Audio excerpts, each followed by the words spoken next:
Shalom, salam sejahtera, salam kasih bagi seluruh jemaat yang terkasih dimanapun kita berada, dan juga kami mengucapkan selamat berakhir pekan.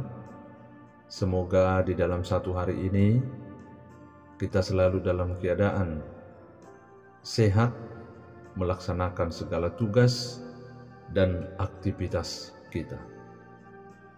Bapak, Ibu, dan jemaat Tuhan, mari kita membuka hati dan pikiran kita hari ini disapa oleh firman Tuhan Sabtu 16 April 2022. Firman Tuhan yang tertulis di dalam kitab Ibrani atau Heber pasal yang ke-10 ayat 23, demikian firman Tuhan.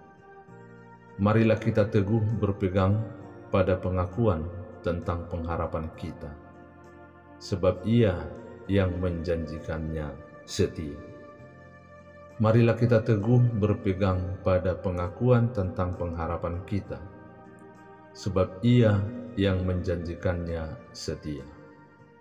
Molo di bahasa Batak bidok, momos matatiyo, pakirimon nata parhato putih, ay haposat do namar baga-baga hossa, ido ianggo sahatnya.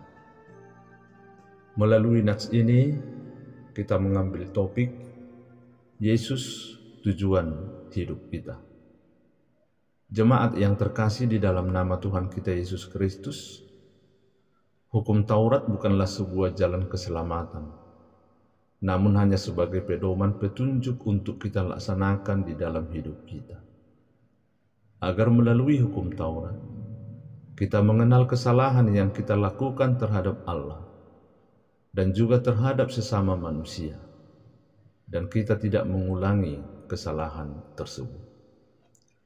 Tuhan Yesus datang ke dunia ini bukan untuk meniadakan hukum Taurat atau menggagalkannya, akan tetapi meneguhkan kembali bahwa tidak ada seorang pun yang diselamatkan hanya karena hukum Taurat, melainkan hanya melalui kasih karunia.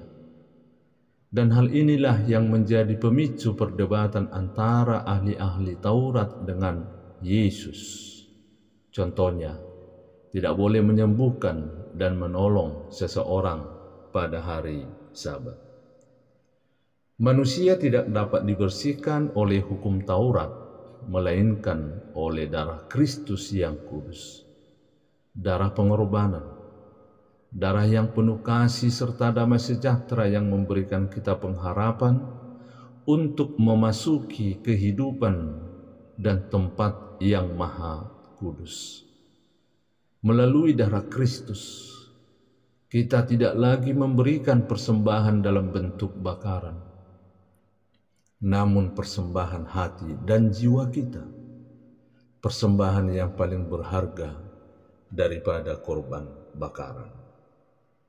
Yesus adalah kasih yang telah membuka jalan bagi kita, di mana kasih setianya selalu berkelimpahan dan tidak berkesudahan. Melalui kasihnya kita dapat mengenal jati diri kita, siapa kita di hadapan Allah. Terlebih melalui kasihnya kita mampu memilih dan menentukan tujuan hidup kita. Kita memilih dan menentukan untuk mengikut Allah, dan merupakan sebuah keputusan atau janji kita yang tidak akan kita ingkari sepanjang hidup kita. Marilah kita teguh berpengharapan di dalam iman pada Tuhan. Karena iman adalah dasar dari segala sesuatu yang kita harapkan dan sebagai bukti dari segala sesuatu yang tidak kita lihat. Berharaplah kepada Allah, jangan kepada manusia. Jangan berharap kepada harta ataupun jabatan dan segala bentuk kekuatan dunia, karena semuanya sifatnya sementara dan tidak kuat dan akan mudah hancur serta punah.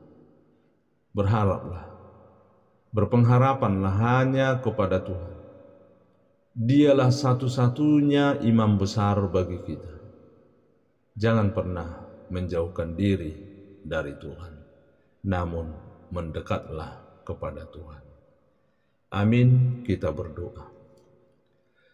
Terima kasih Tuhan yang telah memberikan waktu dan yang telah membuka hati dan pikiran kami untuk mendengarkan firman-Mu. Bentuklah kami Tuhan sebagai hamba yang dapat menjadi pengikut Tuhan dan yang selalu melaksanakan pekerjaan tugas sesuai dengan yang Tuhan kehendaki di dalam hidup kami. Kami mengakui adalah orang yang lemah, penuh kekurangan dan keterbatasan. Untuk itu Tuhan, bantulah kami melalui Roh Kudus-Mu, agar kami menjadi orang yang sempurna di hadapan-Mu. Berkati aktivitas kami di dalam satu hari ini. Semoga menjadi berkat dan kemuliaan bagi nama-Mu. Dalam nama anak-Mu Tuhan Yesus Kristus kami berdoa dan mengucap syukur. Amin. Selamat beraktivitas bagi kita semua. Tuhan memberkati. Horas.